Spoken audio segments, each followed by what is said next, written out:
Isso é uma coisa que depende muito do perfil do paciente, né? Por exemplo, um paciente que usa lente de contato, você já pode dizer para ele, ó, isso que você está fazendo usando lente de contato é mais arriscado do que fazer um laser. Isso é uma coisa que é muito discutida, porque os cirurgiões que são exclusivamente de catarata, eles indicam só catarata. Então, ele vê um cara lá de 50 anos, ele só indica catarata. Ele não fala nem laser, não fala nem que laser existe, porque ele não faz laser, então ele só faz catarata, então ele já indica a troca do cristalino. Né? Então, quando você tem as duas ferramentas na mão, quando você faz refrativo e você também faz catarata, que é o meu caso, a gente tem mais liberdade de discutir as duas opções. Então, isso aí facilita. É como um centroavante no futebol. Hoje em dia não tem mais centroavante, mas no meu tempo, o centroavante ele tinha que chutar com a direita, chutar com a esquerda e cabecear. Ele não pode perder o gol. Então, um cirurgião que só faz catarata, ele é um deficiente. Dando continuidade à discussão sobre temas de oftalmologia, hoje eu trouxe um convidado bem especial para falar sobre oftalmologia, né? A gente sempre tenta trazer pessoas, referências na área, pessoas que buscam que trazem para a gente uma certa inspiração. E como o nosso público-alvo é informar oftalmologistas, residentes e oftalmologistas de início de carreira, como atuar na oftalmologia nesse início, e até para as pessoas que já estão, para poder ter um pouco mais de orientação e escolha na sua carreira profissional, eu queria apresentar a vocês o Dr. Hermano Melo. Dr. Hermano, seja bem-vindo. Eu que agradeço a oportunidade, né, de estar aqui na Off the Lessons, é isso? Isso. Para mim é sempre uma honra e um privilégio falar com jovens e poder passar um pouco, né, uma das vantagens de ficar velho é isso, é ter um pouco de experiência e poder transmitir um pouco disso aí para essa nova geração. Então, apresentando o Dr. Hermano é médico pela UFPE, pernambucano, né, Dr. Hermano? Isso. Dr. Hermano fez residência em oftalmologia e fellow de córnea no Instituto Hilton Rocha, em Minas Gerais, Belo Horizonte. E hoje em dia, o Dr. Hermano tem atuação na área de cirurgia refrativa, é PhD em oftalmologia pela Unifesp e sócio-diretor da Oftalmax. Então, a nossa conversa vai ser relacionada a temas de oftalmologia e a gente abordou, como sempre, uma parte mais profissional, uma parte também pessoal, para a gente poder entender um pouco melhor como é o mercado e como são as pessoas que estão no mercado. Então, eu queria começar essa série de perguntas e conversas aqui com o Dr. Hermano sobre o porquê de ele ter escolhido a cirurgia refrativa como uma das áreas de atuação na oftalmologia. A minha principal área de atuação, quando eu fiz meu fellow, eu fiz um fellow de córnea. Porque naquela época a gente não tinha cirurgia refrativa, a gente tinha fellow de córnea, fellow de glaucoma, retina, estrabismo, essas áreas básicas, né? E aí eu fiz um fellow de córnea e basicamente catarata. Então eu me formei fazendo cirurgia de catarata e transplante de córnea. E aí a cirurgia refrativa já existia, mas era feita com bisturi, ceratotomia radial, e que estava em declínio. E aí em Belo Horizonte, na década de 90, eu assisti o surgimento do laser. Então, quando eu fui residente lá em 93, 94, 95, já tinha um laser lá na Ocular Laser, em Minas Gerais, em Belo Horizonte. Aí eu comecei a assistir algumas cirurgias. Quando eu voltei para Recife, eu me interessei muito pela área, porque não sei porquê, é uma área que sempre me atraiu muito. Porque é uma área que mexe muito com a liberdade das pessoas, né? Porque o alto míope, por exemplo, é um escravo do óculos. Eu costumo dizer que é uma deficiência, é um deficiente. O alto míope é um deficiente. E quando você liberta ele dessa deficiência, você transforma a vida dessa pessoa. Então, eu acho que a cirurgia refrativa, ela é medicina no âmago da questão mesmo, porque você muda para melhor a vida das pessoas. Então, nada mais natural que a gente, quando eu voltei aqui, no ano 2000, a gente criou uma cooperativa de médicos, nós éramos 30 médicos, de vários serviços aqui em Pernambuco, e a gente comprou um laser. Na época o laser era muito caro, ainda é, mas na época era muito mais caro. Então vários serviços de Pernambuco se juntaram e compraram um laser, a gente fundou uma cooperativa chamada Oftalmo Laser, e em janeiro do ano 2000 a gente começou a fazer cirurgia refrativa, todo mundo junto mais ou menos, todo mundo começou a aprender mais ou menos ao mesmo tempo. Então a primeira cirurgia que eu fiz foi em janeiro do ano 2000, então já se vão 25 anos. E a gente começava sempre com LASIK e também fazia PRK. E lá para cá, beleza, melhoraram muito. E eu fui me interessando pela área, estudando cada vez mais os equipamentos, tudo. E é uma coisa mais de paixão mesmo. Porque muitos desses 30 que começaram, abandonaram. E aí eu continuei, porque a cirurgia refrativa, ela teve um boom no início, depois uma queda e agora está voltando a crescer, né? Depois a gente pode até falar o porquê Sim. dessa queda, mas eu sempre me mantive nela, nunca saí. Aliado à cirurgia da catarata e também à cirurgia do ceratocone com implante de anel. Fazia muito transplante antigamente e abandonei o transplante porque você não consegue ser bom em tudo. Então eu acho que em algum momento o oftalmologista tem que saber em que ele quer ser bom. Ele não vai ser bom em tudo. Então mesmo se você é um cirurgião de córnea, você não vai ser bom em transplante, em ceratocone, em refrativo, em catarata, tudo ao mesmo tempo. É muito difícil. Então eu fiz minha escolha. E doutor Hermano, como é que foi o processo de seu... Assim, comprou o laser, como é que foi o seu treinamento? Como é que você se atualizava? Como é que você estudava? Como você fazia a cirurgia com os pacientes, discutia os casos?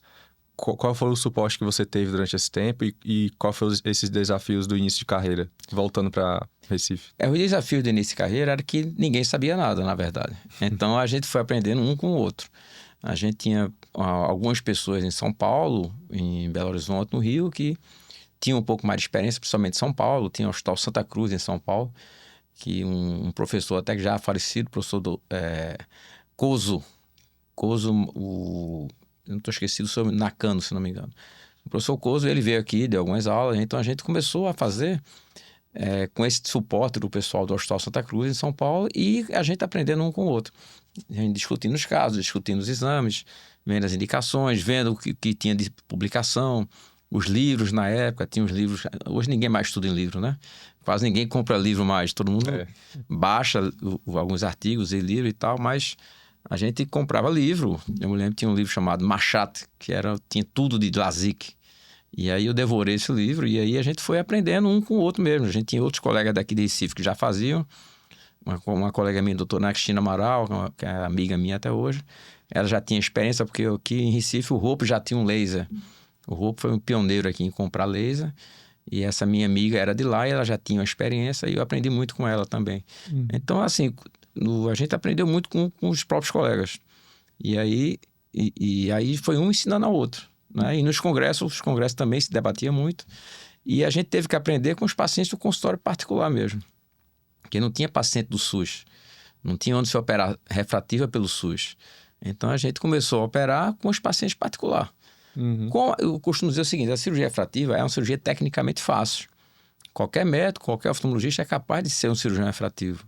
A única coisa que bloqueia ele é um bloqueio mental mesmo, é um bloqueio de conhecimento. Tanto que eu já ensinei a muita gente, eu já ensinei a dezenas de colegas que são cirurgiões hoje e que eles não operavam simplesmente por um medo irracional. E aí quando você quebra esse medo irracional, tecnicamente ele é capaz. Qualquer médico é capaz de realizar um LASIK ou um PRK.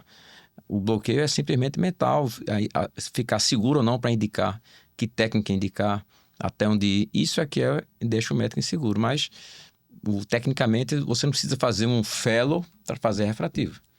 Você pode fazer um fellow de retina, de catarata, de glaucoma e fazer refrativa também. Porque você não precisa fazer um fellow só para isso. Isso é o que eu acho.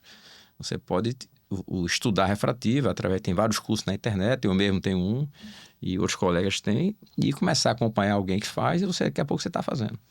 Para quem não sabe onde está o curso do Dr. Hermano tem uma página, Oftalmo Excelência. Pronto. Dr. Hermano. Eu e a doutora Adriana Falcão, a gente montou essa página, a gente lançou um curso na internet, e a gente já tem 2 cursos lançados, através disso a gente dá todas as informações necessárias para quem quer começar. Todas as informações, além dessas aqui, na verdade, né? Porque o Dr. Hermano está passando mais, assim, uma síntese, mas vocês confiram lá na página do Dr. Hermano que tem muita informação, muitos reels valiosos para vocês olharem e poder entender mais um pouco essa prática da cirurgia refrativa.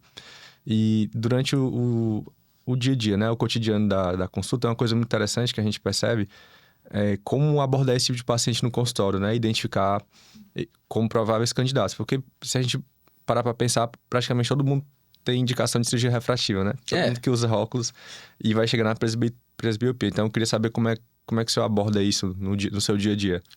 Eu acho que a opção da cirurgia refrativa ela tem que ser uma coisa natural. né? Porque até se você não oferecer uma cirurgia refrativa, você está privando o paciente de um direito de escolha.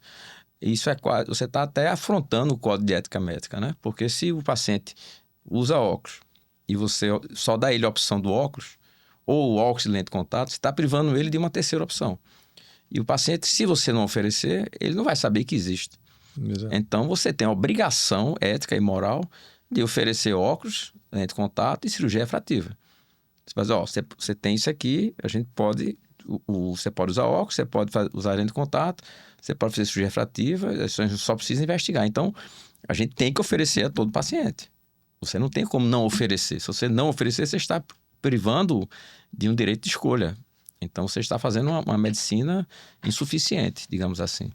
Então, eu acho que o jovem médico ele tem que ter isso na cabeça. O que é que acontece? Acontece que a maioria dos médicos no Brasil não oferecem e muitos até falam mal. Ou seja, há uma deficiência na educação médica hoje no Brasil, do oftalmologista, porque os médicos não oferecem, falam mal. Por quê? Porque eles não têm o conhecimento da cirurgia refrativa em si. Então, os próprios oftalmologistas não têm o conhecimento. Então, eles terminam não informando, não se lembrando, alguns por inocência, porque não se lembram, alguns por medo, por achar que é perigoso, e alguns por medo de perder o paciente para um colega que faz. Então, são vários os motivos, mas se você pensar de maneira ética e moral, você tem a obrigação de oferecer. Então, a partir do momento que você oferece, aquele paciente que já tem algum desejo, desperta nele aquela vontade e você pede os exames e vê se ele está apto ou não. A dificuldade que eu vejo é porque, eu costumo dizer o seguinte, se tem um procedimento médico que todo mundo fala bem, todo mundo vai operar mais. Se tem um procedimento que poucas pessoas fazem, essas poucas pessoas, ao contrário de operar muito, porque só elas fazem, elas vão operar pouco também, porque os outros colegas falam mal. Então, mesmo que você fale bem, o paciente às vezes fica desconfiado. Porque eu fui em doutor fulano, ele não falou nisso. Fui em doutor ciclano, ele falou mal. Então, você diz que o negócio é bom, ele não acredita. Diferente da cirurgia de catarata, que todo mundo fala bem. Quando todo mundo fala bem, todo mundo opera muito. Quando só poucas pessoas falam bem, mesmo essas poucas pessoas que fazem, terminam operando menos do que deveria. Então, é um ciclo vicioso, né? Eu percebi, acho que... Eu também já tinha tido um pouco essa reflexão, justamente como você falou, que é um processo mental o fato de você operar ou não, e mental dos outros também, de influenciar você a operar ou não, né? Isso. Então, são dois processos, o mental de outras pessoas e o nosso. E realmente é uma coisa que eu vejo, e sinto também, já tinha percebido isso.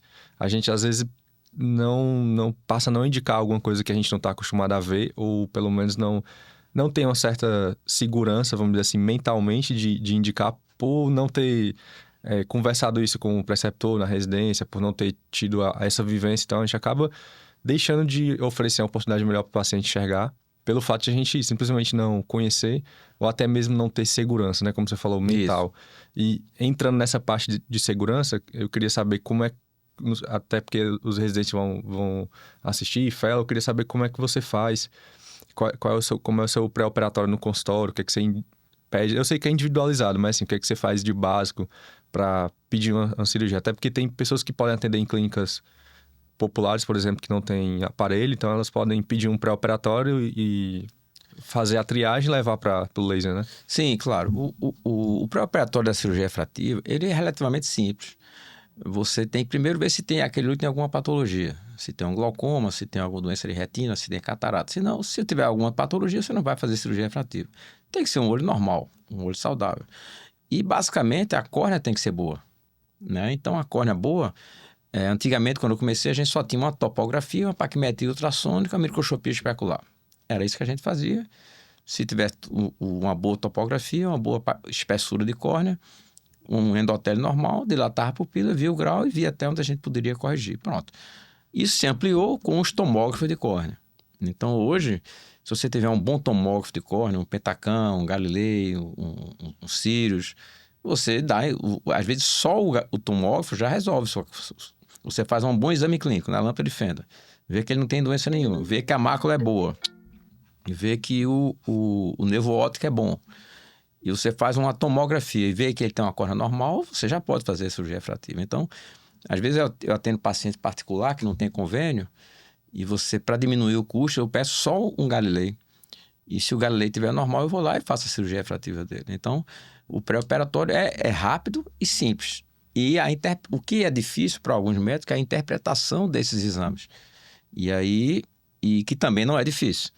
Então, às vezes, esses mapas topográficos, tomográficos, eles são basicamente qualitativos. Você olhar aquelas imagens, você olhando a imagem, você já vê se é normal ou não. Então, não é difícil um pré-operatório de cirurgia refrativa. Eu acho que o mais difícil no pré-operatório é você identificar o perfil do paciente para saber se ele vai gostar ou não daquela cirurgia. E aí, talvez seja isso mais difícil. E também outra coisa que é difícil é o medo excessivo da cirurgia nos olhos. Porque fazendo cirurgia nos olhos desperta um temor que é muito simbólico, que é até mitológico e religioso. Né? Que mexer nos olhos é mexer na entrada da luz. E a luz é divino, é o logos divino, vem através da luz. O conhecimento, primeiro, é através dos olhos. Então, as pessoas têm um medo excessivo de mexer nos olhos. Então, existe um descompasso entre o medo e o risco. A cirurgia refrativa, eu costumo dizer que é a cirurgia mais segura de toda a medicina. Se você perguntar no ChatGPT qual a cirurgia mais segura, dentre todas as especialidades médicas, vai estar lá cirurgia de catarata e cirurgia refrativa. E a cirurgia refrativa é mais segura ainda do que a cirurgia de catarata. Então, é a cirurgia médica de todas as especialidades mais segura. Mais segura, mais eficaz e com mais alto índice de satisfação. E as pessoas morrem de medo de fazer. Enquanto que vai fazer uma lipoaspiração, uma cirurgia plástica, uma abdominoplastia, uma cirurgia de face, qualquer procedimento estético, as mulheres não têm medo. Vão lá e se submetem sem medo nenhum. Agora, vamos fazer um laser no olho? Não, pelo amor de Deus, é muito perigoso. Então, é uma coisa simbólica. O medo é real, ele existe. E o médico tem que identificar e saber tratar isso. Saber abordar isso de maneira adequada. Senão, você não vai operar ninguém. E outra coisa, quando você fala o que vai fazer uma cirurgia laser nos olhos para deixar usar óculos, os familiares dizem logo, não, pelo amor de Deus, isso é muito perigoso. Então, esse é o maior obstáculo. É o medo irreal, o medo imaginário diferente do risco. Mas isso aí já é outra conversa.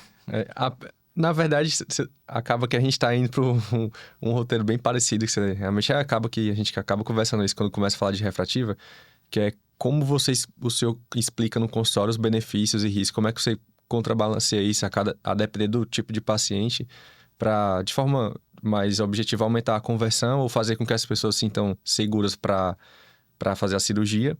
E até como você lida com esses pacientes indecisos ou que têm medo do procedimento. Quais são as estratégias que você utiliza?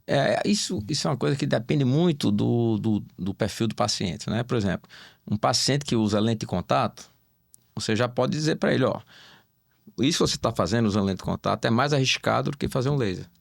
O índice de complicações de infecção por lente de contato, infecções até graves, pseudomonas, ela é muito maior. É 1 a cada 300 casos, digamos assim. E uma infecção no PRK, por exemplo, é 1 a cada 15 mil casos, mais ou menos. E no LASIK é menos ainda. Então, a segurança de fazer um laser é muito mais... Para o olho é muito mais saudável fazer um laser do que usar uma lente de contato. E sem falar em olho seco e outras complicações com lente. Então, se o paciente já usa lente de contato, eu vou dizer, você já está se arriscando muito mais do que fazer laser. Além do desconforto e principalmente a qualidade de vida, né?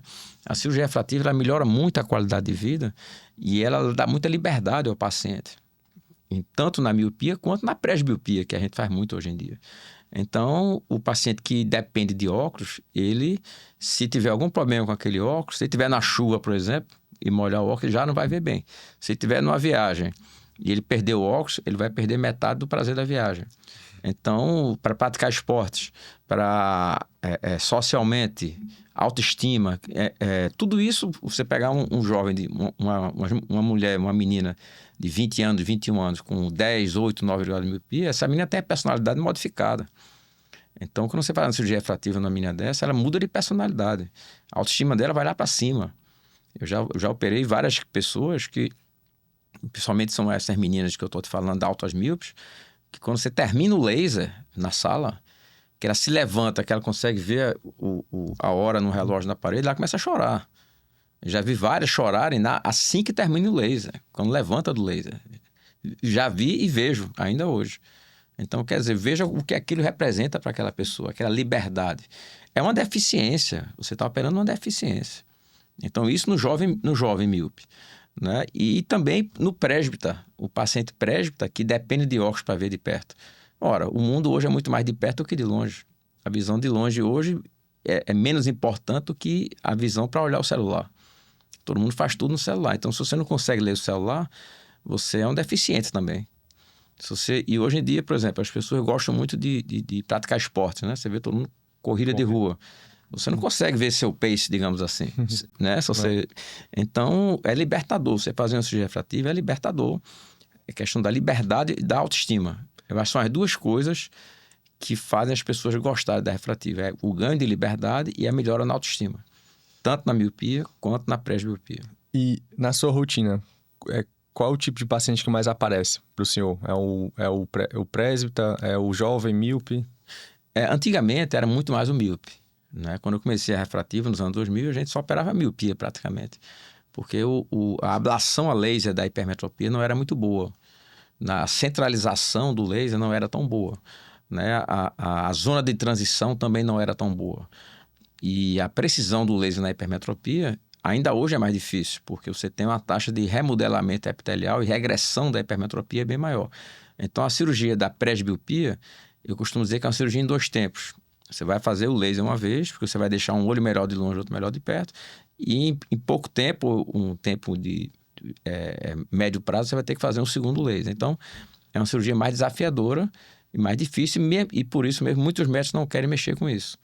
Só que quando você começa a entrar nesse mundo da presbiopia, você começa a ver que talvez seja o maior campo que a gente tem hoje na cirurgia refrativa. Porque os míopes, muita gente faz.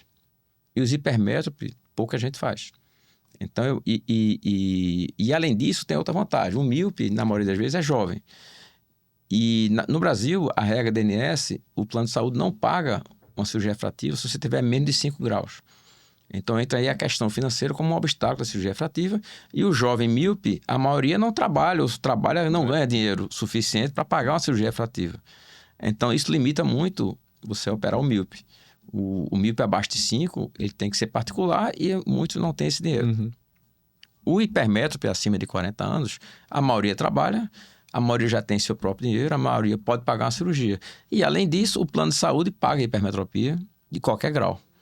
Então, a regra da ANS, que é muito mal feita, por sinal, ela penaliza o míope e facilita a vida do hipermétrope.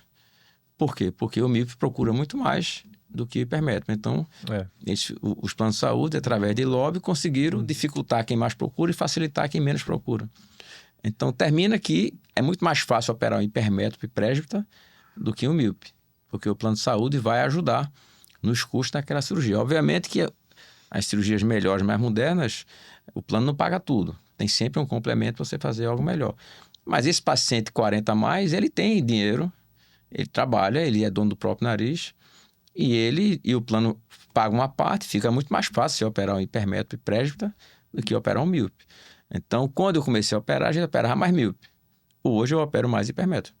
Entendi. Entendeu? Por essas questões.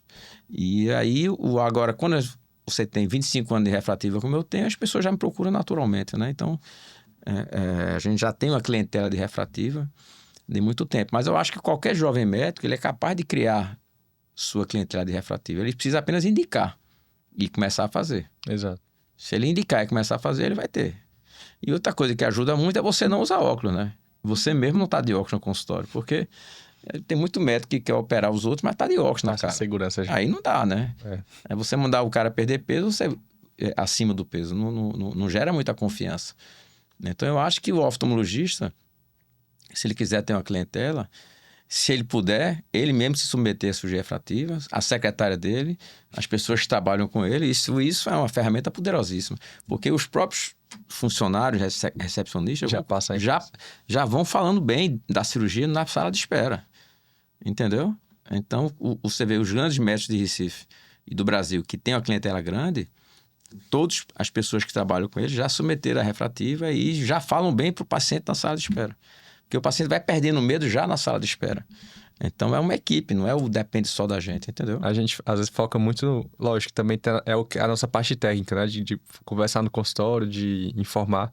Mas vejo que você falou uma coisa muito importante, que são as pessoas que trabalham com você, né? Se elas acreditam no que você faz, é como todo negócio, a chance de aquilo funcionar e ter mais pessoas... Aí não tem dúvida, né? Porque a própria telefonista da marcação, ela já, às vezes, já pergunta.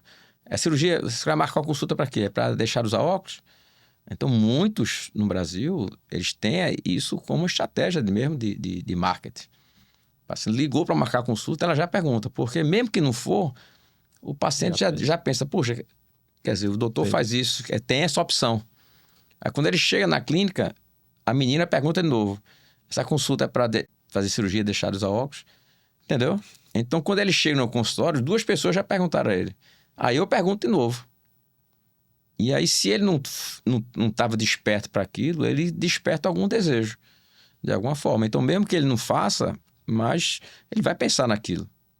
Ele vai pensar naquilo, vai comentar com alguém. Então, é você, digamos assim, propagar a informação e para que aquilo se torne uma coisa natural. E aí facilita. Exato. Acho que é uma estratégia que nunca tinha pensado, né? Ninguém fala isso, eu acho. São pessoas que realmente fazem e vivem o processo, né? Porque, veja, ao longo desses 25 anos, eu convivi, tenho amizade com vários cirurgiões refrativos do Brasil inteiro.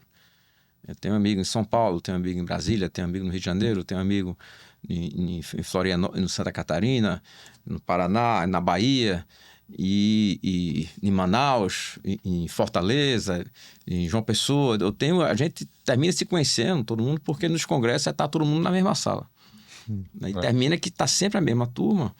E aí termina que a gente começa a entender como é que funciona a estratégia de cada um e a gente vai aprendendo essas coisas, um aprendendo com o outro, como é que cada um faz, entendeu? Então é muito boa essa interação. Nós somos ainda um grupo pequeno no Brasil. Era para ser muito maior. Mas se você for ver os congressos da Brascas, que eu sempre vou, catarata e refrativa, as salas de catarata estão super lotadas e refrativa tem pouca gente. Ainda hoje é assim. Já foi maior. Hoje caiu muito, está começando a ressurgir. Então a turma está começando a ter confiança na refrativa novamente. Porque houve um tempo em que ninguém mais queria saber de refrativa por conta, quando surgiram as primeiras publicações de ectasia, no final da década de 90, e começou o pessoal a ficar muito medo da ectasia. E aí depois se viu que foi um exagero muito grande de ficar assustando as pessoas por conta disso. Né?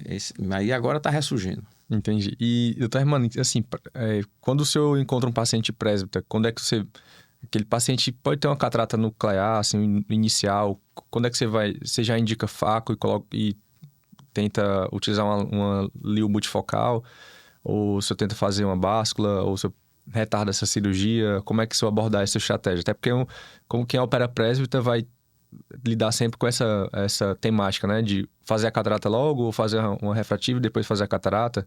Como é que você faz isso? Olha aqui pra mim rapidinho. Além da oportunidade de você desfrutar e aprender um pouco com essa conversa, quero te dizer que a gente tem planos de banco de questões para a Prova Nacional da Oftalmologia. Nós somos uma empresa focada no ensino da oftalmologia. Então, atualmente temos um software de questões que fornece o acesso mensal, semestral e anual de questões comentadas para a prova. As questões são bem comentadas, com imagens, com vídeos. Temos também um planejamento para aulas para o próximo ano.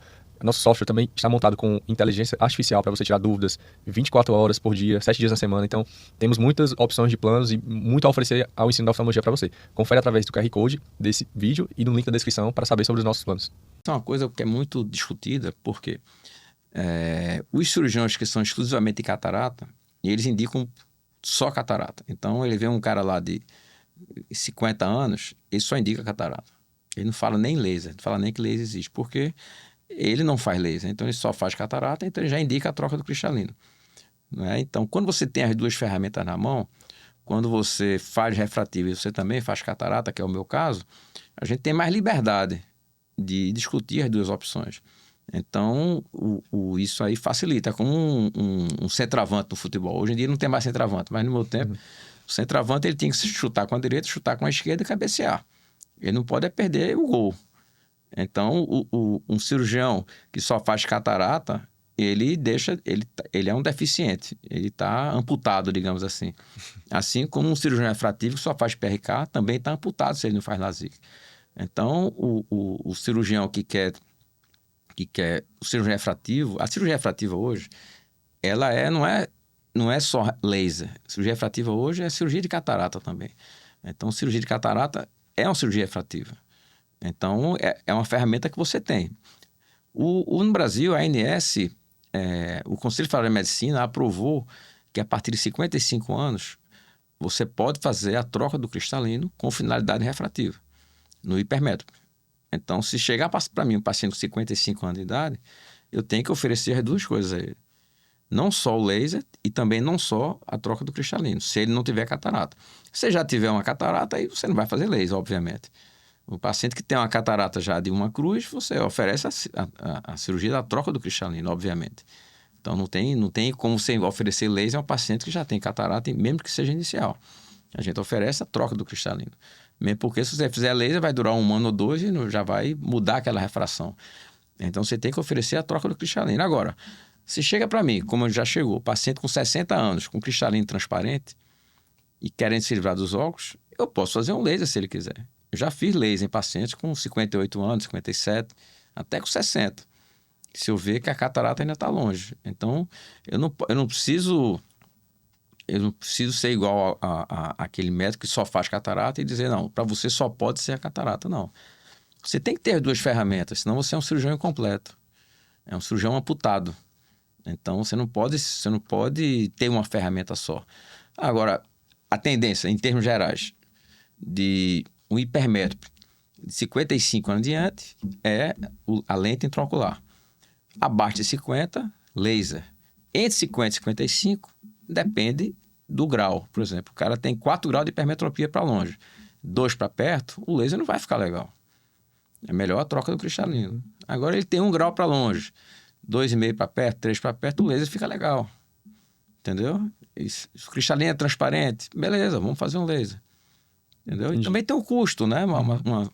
Uma cirurgia de catarata com lente intraocular, o custo é muito maior. Então tem a questão do custo também. Às vezes o paciente ele quer se livrar dos óculos, mas aquele custo da lente intraocular é proibitivo, você pode fazer um laser. Então a zona cinzenta aí é entre 50 e 55.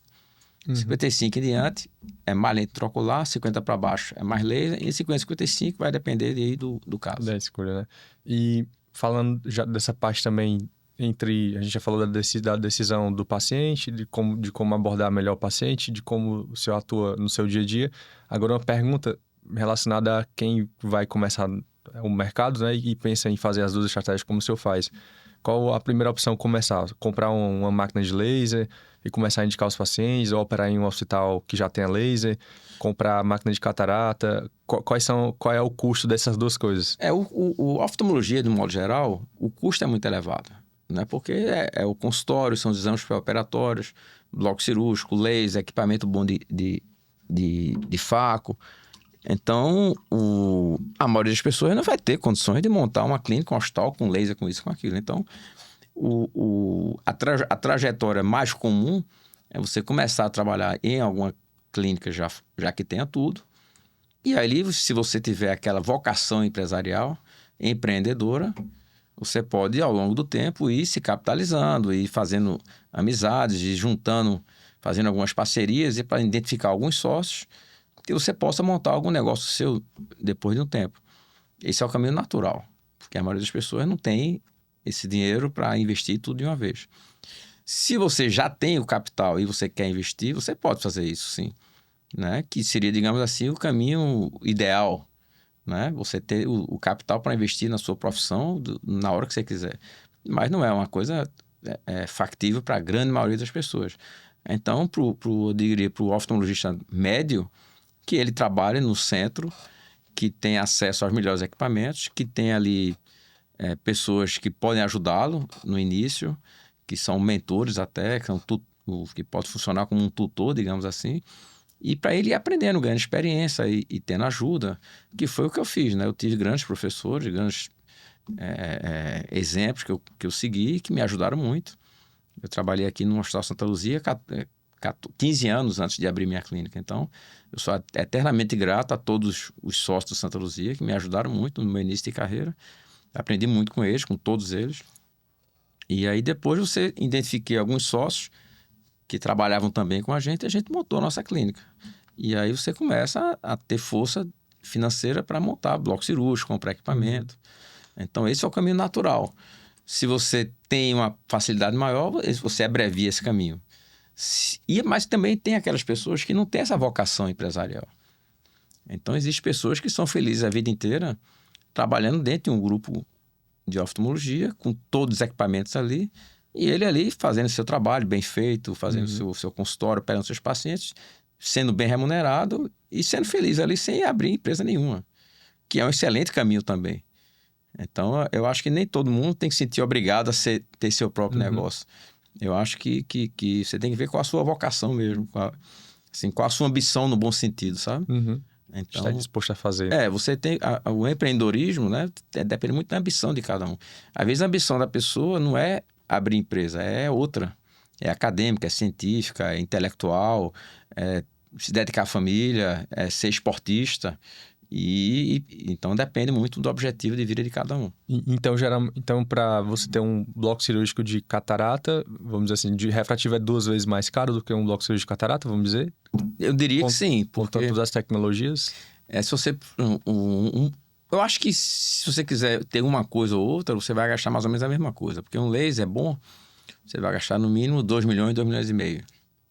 Com alguns equipamentos, 500 mil, um bom tomógrafo, então vai gastar uns 3 milhões alguma coisa, fora o aluguel de sala, a estrutura.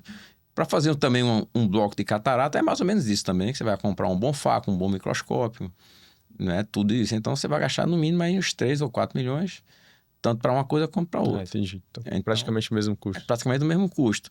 Mas você não pode ter um sem ter o outro. Você tem que ter as duas coisas. O cirurgião refrativo tem que ter um bloco de catarata. O cirurgião de catarata não tem que ter um bloco de refrativo. Mas um bloco de catarata, se você quer ser um dono de hospital, você tem que ter. Ninguém pode... A oftalmologia não sobrevive sem cirurgia de catarata. O carro-chefe da oftalmologia é a cirurgia de catarata, que é a cirurgia mais realizada no mundo. De todas as especialidades médicas, é a cirurgia de catarata. Então, ninguém pode abrir mão de não ter um bloco... Se você quer ser um dono de hospital de oftalmologia, você tem que ter um bloco de catarata. O custo extra é o laser. Você tem que decidir se quer ou não ter um laser. Mas cirurgia de catarata você tem que ter. Então, você não vai chegar no interior e dizer, vou montar aqui Você pode até fazer isso, tem alguns médicos que fazem isso. Vou montar aqui só um centro cirúrgico de laser. Não quero operar catarata. Você pode fazer isso, só que dificilmente esse bloco vai ser viável financeiramente. Porque o volume de cirurgia refrativa é muito menor do que o volume de catarata. Então, esse bloco cirúrgico não vai se sustentar financeiramente. A não ser que você tenha vários médicos ao redor.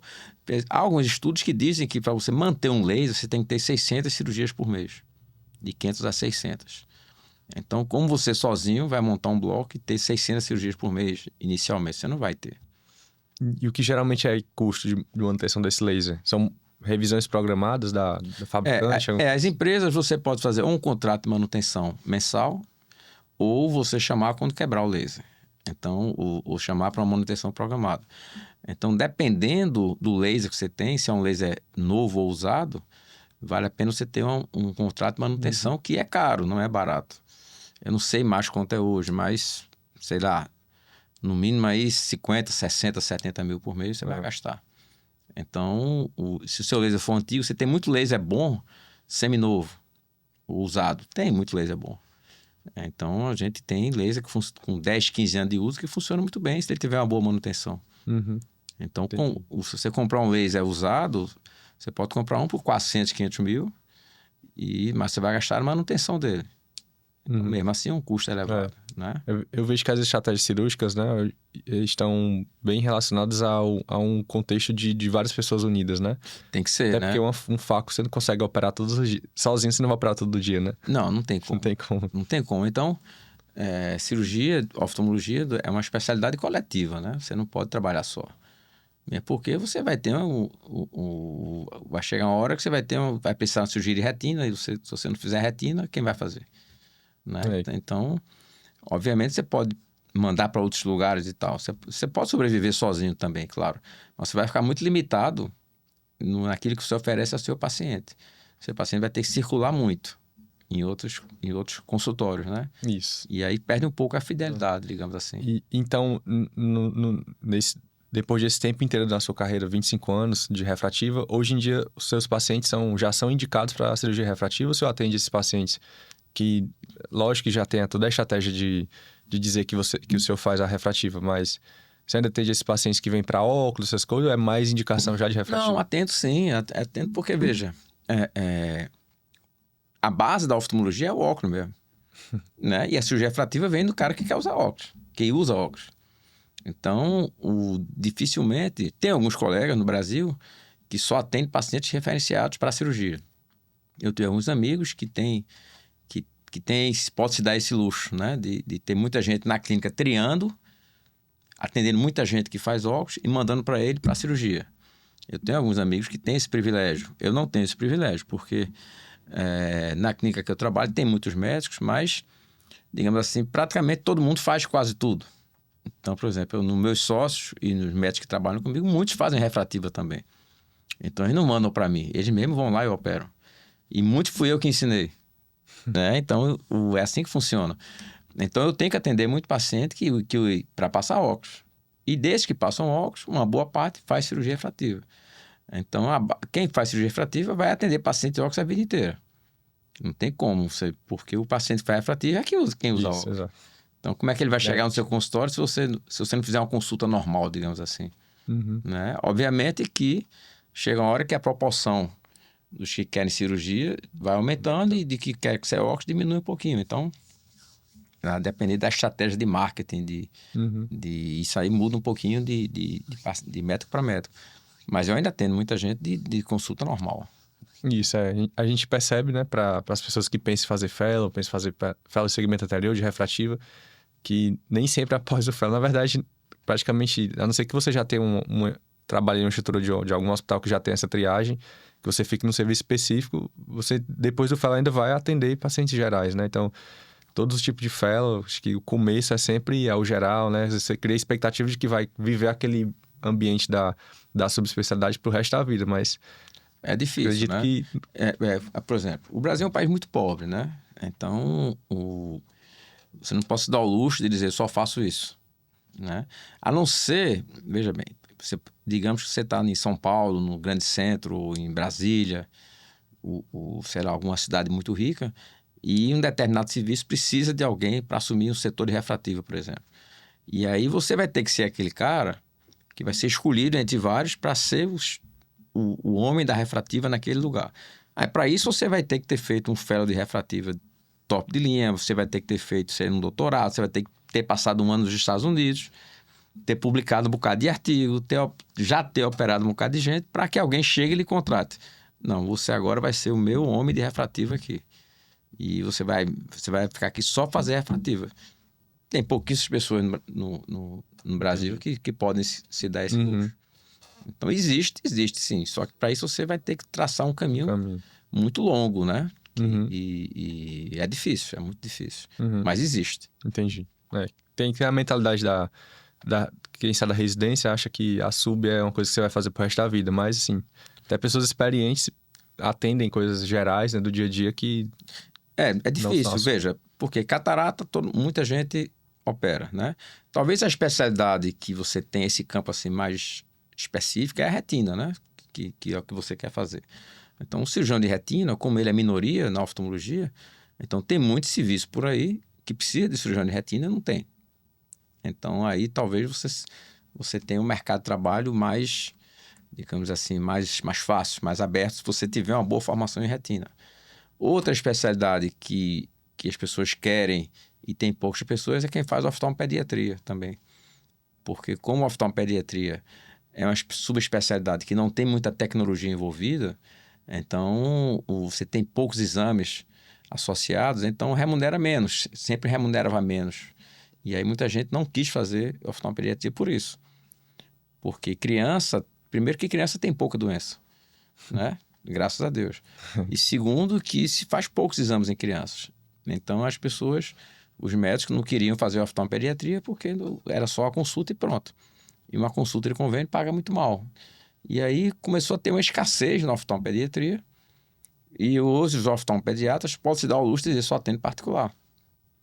Então hoje tem muitas clínicas que têm carência de oftalmopediatria. E esse médico pode dizer, não, só vou atender particular. E tá vendo, o mercado é assim, o mercado se autorregula. Se você passa muito tempo sem formar bons profissionais naquilo, uma hora o mercado vai pagar mais para que tenha aquele profissional. Então, eu acho que a oftalmopediatria está em ascensão, digamos assim, no consulta particular. E a retina, como sempre, por ser uma especialidade de formação mais longa e mais difícil. E aí também ainda tem um campo muito bom de trabalho. Eu acho de ser, de dizer assim, vou aqui só para fazer, ou fazer 80% só retina. Aí eu acho que tem isso. Entendi. E, doutor Herman, falando já da parte mais institucional, assim, de como é que é em um hospital que a gente trabalha. Então, qual é o tipo de vínculo que existe, que o senhor conhece, lógico que o senhor já teve, de um médico oftalmologista quiser levar um paciente para a refrativa? Ele paga uma taxa de sala, ele paga o valor pelo procedimento. Isso depende, lógico, de cada, mas como é o geralzão do Brasil? No geralzão, hoje, você paga a taxa do laser. Né? A maioria dos lasers são abertos. Dificilmente você vai ter um laser que seja exclusivo daquele hospital, que não aceita médico de fora. É muito difícil isso por conta do custo. Como eu disse a você, um laser se sustenta com 500 a 600 cirurgias por mês. Então, a maioria dos lasers são abertos e existe até uma concorrência, né? A taxa do laser de um e de outro.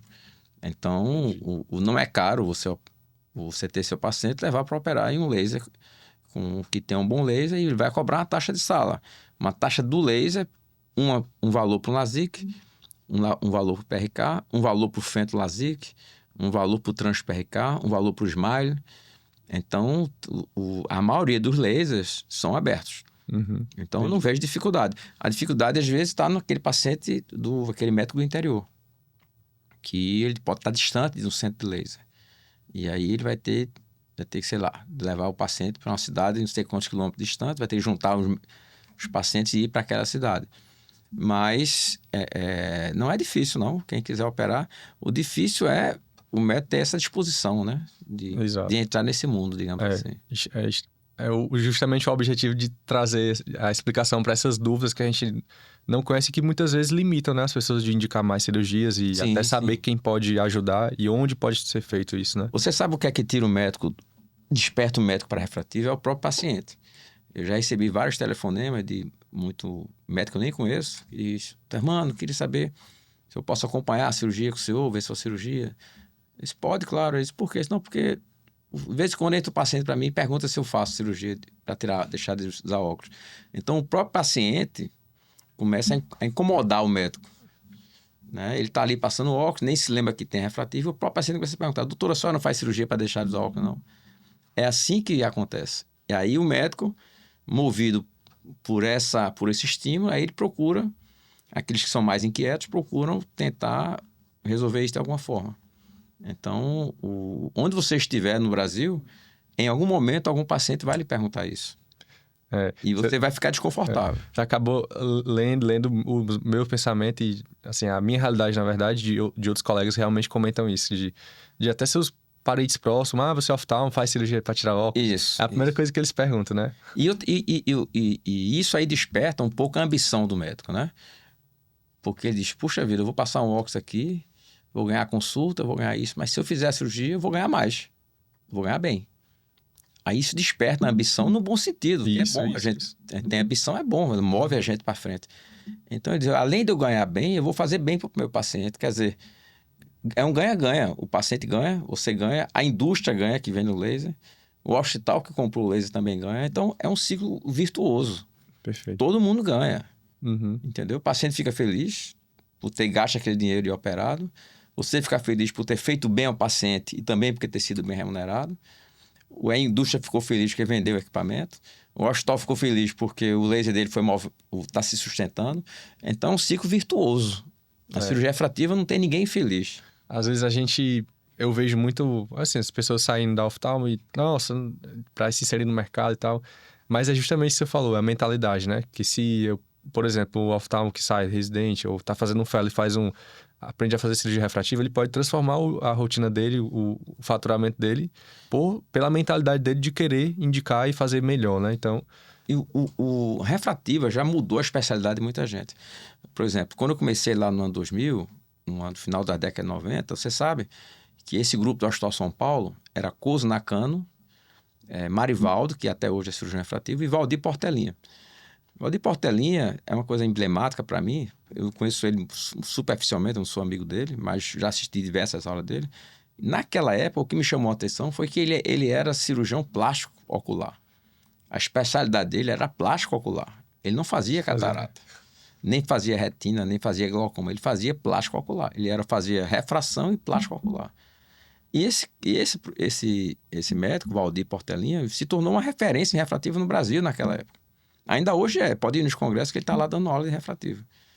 Então, veja, ele mudou a vida dele, ele mudou a especialidade dele. Uhum. Ele deixou de ser um plástico ocular para ser um cirurgião de refrativo. Uhum. Então, assim como ele, tem outros colegas no Brasil que mudaram de especialidade. Deixaram de fazer glaucoma para ser refrativo, deixaram de fazer retina clínica para ser refrativa, deixaram de fazer alguma coisa para ser refrativo. Isso. Então, veja, às vezes, a vida pega essas pressas. Tudo é a mente, né? Se você deixar sua mente trabalhar para você... Isso, você tem que estar aberto, né? Para a oportunidade. Você está numa cidade, sei lá, e está no interior, e nessa cidade tem alguém que tem um laser lá. E você é cirurgião você fez catarata e glaucoma. E você não quer saber de refrativo. De repente você vê as pessoas chegando no seu consultório perguntando de refrativo, perguntando. E vocês, poxa, cadê o glaucoma? Só chega refrativo, aí você vai se interessar. Vai terminar entrando naquele mundo, né? É natural. É verdade. Foi esse assunto da parte da refrativa, né? Do cotidiano, foi uma coisa que me elucidou muito. Acho que com certeza vai ajudar muitas pessoas. Tanto no Instagram, quanto no YouTube. Pois é, você mesmo é um exemplo, né? Por que a gente está falando de refrativo aqui? Exato. Por que você me convidou para falar de refrativo? Alguma coisa despertou você. Com certeza. Né? Certamente isso não veio do nada, né? Alguma coisa provocou você de alguma forma. Exato. Né? Justamente, além do próprio tema, mas a inspiração que a gente tem por você, né? Então, foi a pessoa também. Não, acho que não. Eu não sou tão inspirador assim. Mas assim, talvez, como eu disse, tem pouca gente que faz. Como tem pouca gente que faz, aquelas poucas pessoas que fazem, termina virando a referência de alguma coisa. Mas eu também tenho minhas referências, né? Eu tive o Renato Ambrosio, que é uma das maiores referências do mundo de refrativo, que é um amigo pessoal hoje que eu tenho, que eu conheci pela refrativa, fiz amizade com ele pela refrativa. Né? O próprio Marcondes Santiago, que também é uma pessoa muito estudiosa. Então, esses dois pesquisadores brasileiros, tanto o Renato quanto o Marcondes, eles são referências mundiais na refrativa. Você vê, o Brasil tem um protagonismo científico mundialmente reconhecido. Então, o Renato já foi reconhecido como um dos 10 médicos oftalmologistas mais influentes do mundo. E ele já foi presidente da Sociedade Internacional de Cirurgia Refrativa. Então, é uma pessoa extremamente importante. O Marcondes Santiago também. Eles são editores de revistas internacionais no mundo inteiro. E isso tudo com a refrativa.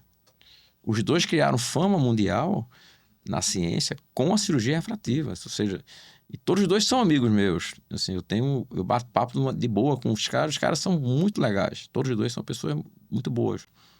E assim, você vê que foi a refrativa que mudou a vida deles. Não foi catarata, não foi retina, foi a refrativa. Então, e eles hoje trabalham basicamente só com isso. Então, é por isso que eu digo, tem pouca gente ainda que faz refrativo no Brasil. Pouca gente. E eu acho que é um campo muito aberto ainda e que vai crescer muito. E já falando da parte mais científica, né? Eu queria agora abordar um pouco mais de como foi o seu doutorado, que a sua tese foi relacionada à piora da visão de perto como sinal de envelhecimento, percepção de pacientes submetidos à cirurgia refrativa com laser para presbiopia e hipermetropia. Isso. Então, queria começar perguntando como é que foi depois desse tempo inteiro. Lógico que você sempre teve a vocação, a vontade de estudar, sempre de atualização, mas como veio a ideia de o senhor defender um doutorado numa especialidade que você já fazia, até porque você gosta, e depois desse tempo, qual foi a inspiração, qual foi a motivação que o senhor teve? A questão do doutorado, eu acho que aí vem primeiro de um sonho antigo, né? Eu acho que todo mundo... O Brasil tem digamos assim, uma valorização intelectual pelo título de doutor. Né? O título de doutor é um título que envaidece as pessoas. Né? Nos Estados Unidos não é assim. Nos Estados Unidos você não tem esse enobrecimento do título de doutor. A maioria dos médicos nos Estados Unidos não tem doutorado. São grandes cientistas, produzem, pesquisam e tal, mas não se preocupam em ter um título de doutor. No Brasil, a gente valoriza muito isso. Acho que é uma herança ibérica, digamos assim, ter aquele título de doutor. Né? herança de monarquias, imperador, rei, o doutor. Então, isso, de certa forma, eu cresci na minha vida acadêmica com esse sonho, digamos assim. Puxa, se eu já imaginou se eu fosse doutor? Então, nem fazia... Não era nem ainda, digamos assim, oftalmologista, mas na minha residência se fazia muito doutorado no São Geraldo, e aí aquilo despertou em mim. Puxa, o São Geraldo tem doutorado. Então, aquilo foi me despertando aos poucos. E aí, eu tentei fazer logo após eu terminar a residência, mas não era possível. Eu tinha que vir trabalhar, já estava casado, tinha filho e tudo, então não pude me dedicar a essa parte acadêmica. E eu fiz um caminho inverso. Em vez de emendar a residência com doutorado, eu terminei a residência, vim trabalhar, e depois de 20 anos foi que eu fui fazer... 25 anos praticamente. Depois de 25 anos foi que eu fui fazer o doutorado, que eu me vi com tempo e disponibilidade para aquilo. E aí eu procurei uma mente brilhante que eu acompanhava já nos congressos, que era o Dr. Paulo Shaw. Na verdade, eu fui através do Dr. Augusto Paran Júnior, que foi com meu colega de residência, que é uma das mentes mais brilhantes do glaucoma no Brasil, que o nível científico dele é altíssimo, professor da Unifesp, mestre, doutor, todo tipo que você imaginado, esse amigo meu tem. A gente fez residência junto. E eu liguei para ele e disse: Augusto, eu queria fazer um doutorado. Ele disse: em que área? Ele fez em refrativo. Então, vou lhe passar para meu amigo Paulo Shaw, Paulo Shaw, já assisti muita aula dele, que é uma mente brilhante, também na Universidade Federal do Estado de São Paulo, da Unifesp, da Escola Paulista de Medicina. E aí eu encontrei o Dr. Paulo Shaw no congresso do CBO em Maceió. Ele disse: Paulo, eu queria fazer um doutorado. Minha ideia é comparar duas técnicas de refrativa para corrigir miopia, tal. Ele disse: Hermano, o que é que isso vai mudar na vida das pessoas? Se tal técnica der tantos por cento a mais de 20/20 e a outra der menos.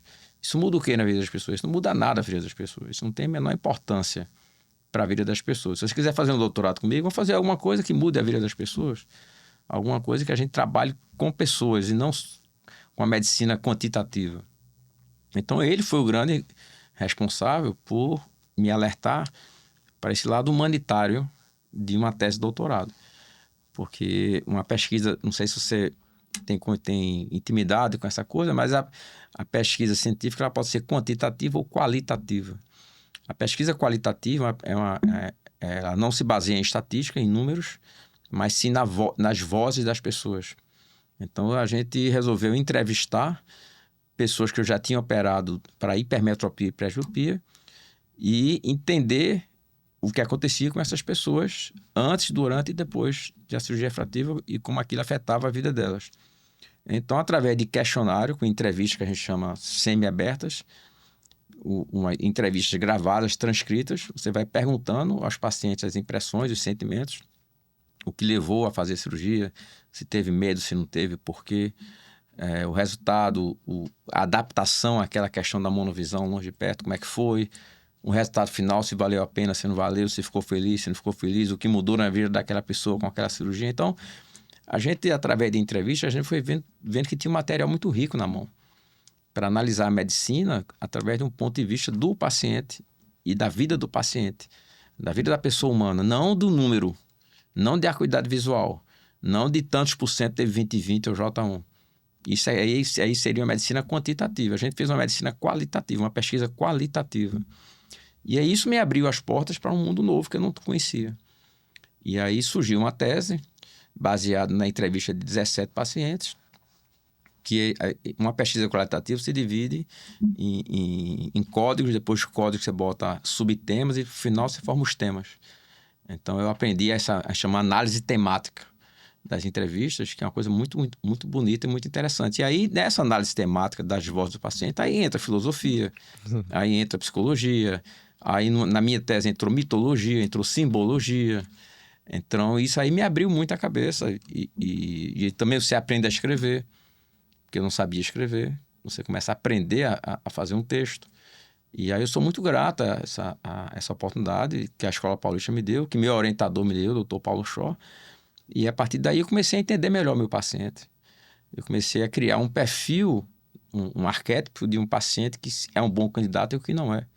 Eu criei até alguns personagens que seriam os pacientes ideais para se submeter à cirurgia ou não. E terminou que eu e meu orientador, a gente ficou amigo, E terminou que a gente pegou essa tese e transformou num livro que a gente está terminando de escrever agora. Então a gente deve lançar esse livro esse ano ainda. Qual o nome do livro também? Pode falar. O livro é Qual a Sua Idade Óptica?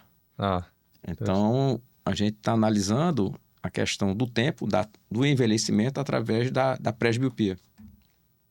Então, às vezes, o paciente ele se sente mais novo ou mais velho, independente, a dissonância entre a idade cronológica e a biológica, através da presbiopia, através da oftalmologia. Então, por exemplo, um paciente que tem 50 anos e consegue ver bem de longe de perto, na verdade, ele não tem 50, ele tem 40 ou 38. Por contrário, o paciente de 38 que já não vê J1, ele, biologicamente, ele já tem mais de 45 anos. Então, e como ele se sente em relação a isso? Então, a gente fez uma análise da temporalidade aliada à presbiopia e o resgate dessa temporalidade quando você opera. Ou seja, o paciente volta a se sentir mais jovem depois que faz a cirurgia e começa a ver de perto sem óculos. Então, a tese foi por aí, por esse lado filosófico. E a gente viu também a questão da simbologia dos olhos, né? Como os olhos, como tem várias lendas e mitos que já falavam dos olhos, do medo da cirurgia nos olhos. Isso é uma coisa mitológica. Tem várias lendas e mitos que usam o olho como símbolo. Na mitologia nórdica, com Odin, o olho de Odin, o olho de Horus na mitologia egípcia. Então, essa simbologia dos olhos é muito forte na história humana. Então, a gente lida com isso. Então, isso foi que fez eu fazer essa tese. A sua tese é muito interessante porque eu vivenciei isso, né? Então, como um paciente que foi submetido à refrativa... Ah, você já fez. É isso, exato. Eu justamente dei uma lida, li a sua tese e também assisti a sua defesa. Não toda, né? Bom. Mas... porque a tese foi 4 horas de defesa, né? Foi muito rica, né? Foi muito legal. Eu via um pouco da discussão, então eu percebi que existe até um certo tipo de padrão de personalidade de pessoas, né? São 5 ou 4, não sei, foi descrito. The Big Five. Isso, 5, exato. Que aí você vai atuando, o diálogo, as percepções acerca daquele tipo de personalidade pode indicar o melhor tratamento para aquilo. E realmente, eu na verdade, estava me sentindo avaliado, né? Foi. Porque eu vi, minha personalidade parece ser essa. Então, realmente era a conversa dessa forma, a expectativa deveria ter sido abordada dessa forma. Então, foi uma coisa que eu me senti no processo, né? Ah, que bom. E eu vejo que isso é uma coisa muito interessante. Na verdade, eu descobri isso ao longo da tese, né? Porque eu não sabia nada disso. Então, quando eu fui começar a estudar os tipos de personalidade, a gente descobriu que a tese mais trabalhada pela psicologia é The Big Five, os grandes 5 traços de personalidade, que é neuroticismo, abertura, novas experiências, amabilidade, extroversão e conscienciosidade. Então, são os 5 tipos os 5 principais traços de personalidade. Então, a partir do momento que um predomina mais sobre o outro, você pode ser mais propenso ou menos propenso a submeter uma cirurgia refrativa da presbiopia, por exemplo. Então, quem tem alto traço de neuroticismo, é melhor não mexer naquele olho. Né? Quem tem um alto traço de abertura a novas experiências, é mais fácil. Quem tem muita conscienciosidade. Conscienciosidade seria aquela determinação, quem é determinado. Também é um bom candidato. Né? Então, tudo isso, claro que todo mundo tem um pouquinho de cada. Mas você, às vezes, no consultório, você percebe quem tem mais um traço disso ou daquilo. E tem paciente que eu nem ofereço a cirurgia. Mas é aquele que só concorda com tudo, né? O que mais vai reclamar no final, né? É isso, tem isso. Tudo bem, ok. Sem perguntar. E é aquele, assim, que é muito neurótico, né? Por exemplo, às vezes entra um paciente no consultório, isso é muito comum em homens que lidam com ciências exatas. Principalmente em engenheiro civil, esse pessoal. Então, eles são muito cartesianos, então, para eles, o que importa são os números. Até é difícil passar óculos para um cara desse tipo. Você passa um óculos para ele, às vezes ele tem lá 2 ou 3 receitas no bolso para comparar. Aí ele vai comparar o eixo 5 graus a mais ou menos, 0,25 a mais ou menos, ele termina sem confiar em nenhuma receita. Então, para esse cara, não existe o qualitativo, existe o quantitativo. Então, esse cara é um péssimo candidato para qualquer cirurgia refrativa. Porque ele vai querer perfeição, ele vai querer 0 grau, ele vai querer a visão perfeita e ele não vai ter. Então, esse é um cara com alto grau de neuroticismo. Você tem que evitar a cirurgia. Agora, quem tem abertura a novas experiências, né? Quem tem amabilidade, abertura a novas experiências e conscienciosidade, é um bom candidato para refrativa. Então, são os 5 traços de personalidade que, dependendo do que predomina, ele é um melhor ou um pior candidato. Eu me encaixei na abertura às experiências. Pronto. Realmente é o que eu estava querendo. Exatamente. Então, você é um jovem que viu que se encaixava ali naquele perfil. Né? Então, de um modo geral, as mulheres são mais fáceis porque existe também a mudança do perfil ao longo da vida. Foi uma coisa muito interessante. Existem várias pesquisas que mostram que as mulheres na adolescência elas têm um alto grau de neuroticismo. E esse alto grau de neuroticismo nas meninas vai diminuindo, vai caindo. E quando ela chega perto dos 40 anos, aumenta também a abertura a novas experiências. Então, ela caiu no neuroticismo e aumentou a abertura a novas experiências. Então, as mulheres se tornam boas candidatas à cirurgia refrativa a partir dos 40 anos. E principalmente aquelas que são muito vaidosas, né? Então, as mulheres são mais candidatas a uma cirurgia refrativa da presbiopia mais do que os homens. Que os homens, o grau de neuroticismo deles geralmente se mantém o mesmo ao longo do tempo. E o neuroticismo nos homens é menor, mas também é mais ou menos... não muda muito. Então, e a abertura a novas experiências, o homem geralmente é menos do que as mulheres. Então, os homens são menos propensos a experimentar coisas novas. Então, as mulheres mais vaidosas e menos neuróticas são as melhores candidatas. Aí você observa isso rapidamente.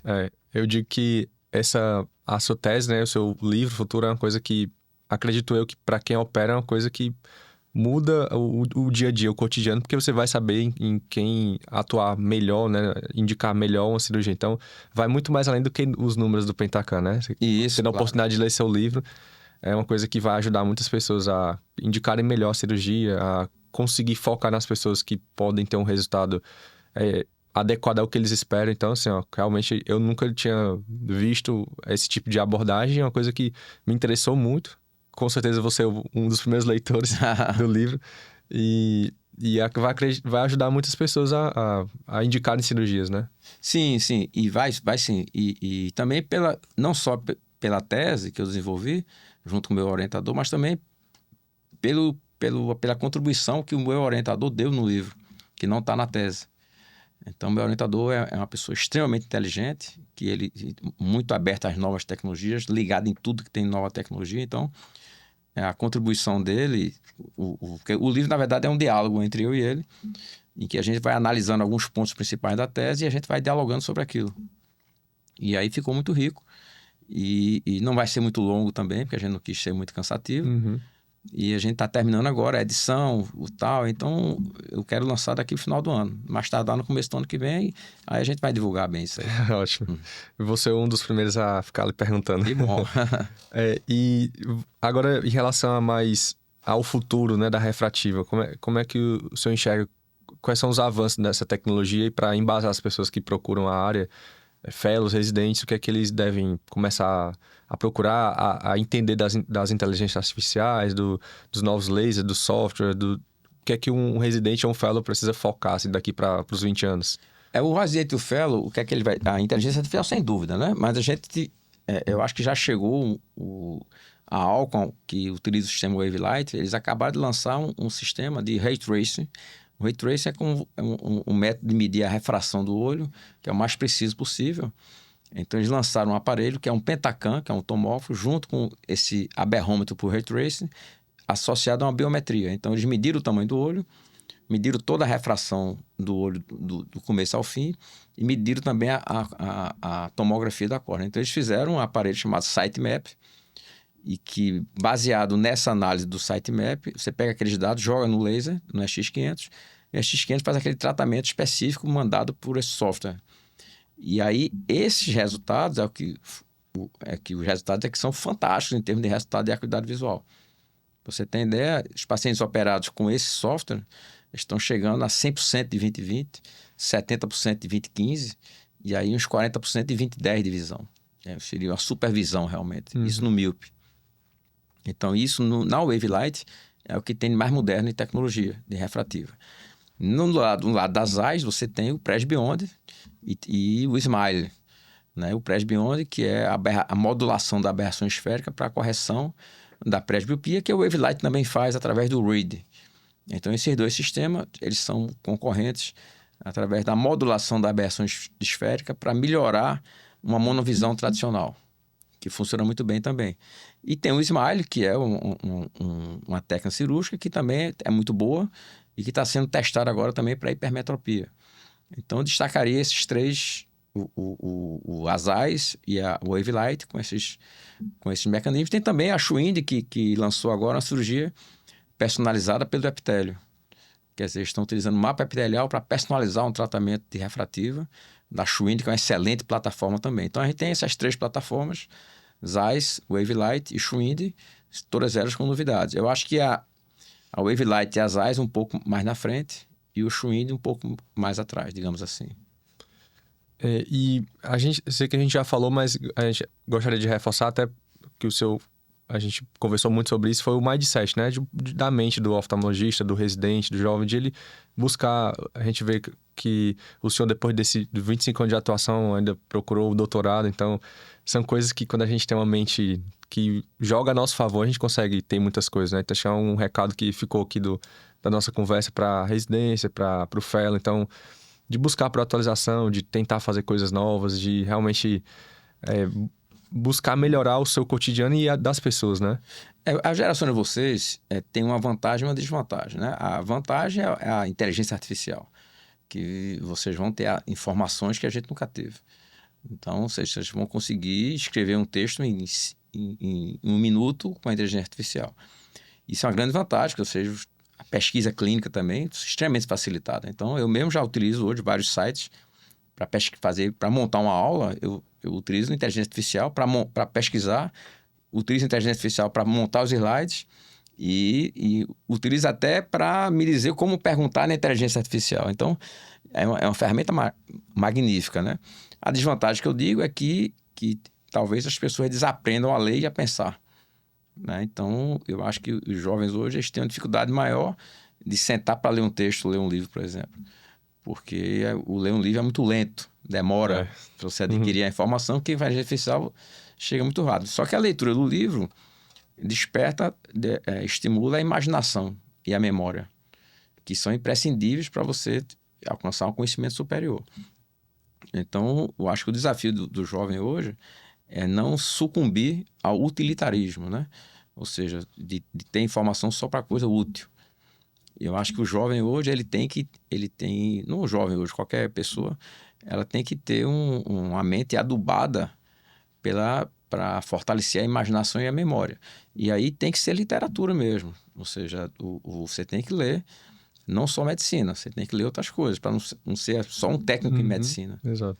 Se você tem que ser, para você entender de pessoas, para você atender bem seu paciente, identificar bem quem é seu paciente, você precisa entender de pessoas. Para você entender de pessoas, você tem que entender de humanidades. Para você entender de humanidades, você tem que ler os grandes clássicos. Você tem que saber o que Dante Alighieri falou na Divina Comédia. Você tem que saber o que Dostoiévski escreveu em Crimes e Castigo, Irmãos Karamazov. Você tem que entender os grandes poetas, Shakespeare, a Eneida de Virgílio, a Ilíada e a Odisseia, para você entender de pessoas. Ou os livros que vieram depois disso, que também dizem mais ou menos a mesma coisa. Então, se você não tiver a mente adubada pela literatura universal, você vai ser um médico menor. Você vai entender menos de pessoas. Para você entender a natureza humana, porque Dostoiévski dizia que o médico é quem tem mais obrigação de entender da natureza humana. Então, se você não entender da natureza humana, como é que você vai tratar uma pessoa? Perfeito. Você pode tratar uma doença, mas não uma pessoa. Então, eu acho que o desafio é esse.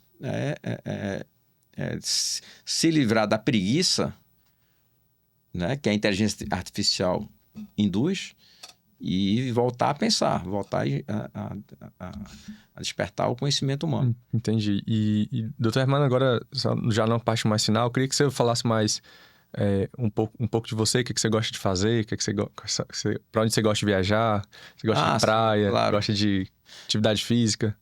Sim, gostar de atividade física a gente só gosta quando termina, né? Quando termina é bom. Mas, assim, eu não sou atleta, nunca fui, mas a gente faz o básico que a gente sabe hoje que tem que fazer para não envelhecer, para não adoecer, né? Eu faço minha academiazinha mais porque você tem um grupo ali para bater papo na academia e se movimentar. Mas, assim, eu não sou um atleta, nunca fui, mas sempre movimentei. Então, isso é legal. né? O que eu gosto de fazer mesmo é ler e escrever. Uhum. Então, os meus hobbies foram mudando ao longo da vida. Eu gosto muito de futebol, Sei. sou torcedor do esporte, tô sofrendo em Ah. casa, né? Adoro futebol, sempre foi Aham. um hobby na minha vida. Nunca soube jogar, mas sempre gostei de assistir. Aham. Então, o meu hobby é assistir futebol, assistir o esporte jogar, Uhum. fazer academia e ler e escrever. É isso que eu gosto de Ah, fazer. entendi. Eu gosto também da vida do campo. O Aham. praia, eu tenho casa de praia. Eu gosto também, mas eu prefiro o campo. Uhum. Eu prefiro estar num ambiente mais bucólico mesmo, Sim, entendi. né? E eu gosto de animal, de tudo, mas Uhum. eu gosto mesmo de estar num ambiente bucólico, natural, com um bom livro, fumando um bom charuto, Ah. tomando um single malt. É isso que eu Ah, gosto. entendi. E, na verdade, a melhor coisa é ter uma boa companhia para bater um papo, Isso, exato. né? Assim, você tendo... Sou fã de Churchill. Uhum. Isso é uma característica da minha pessoa.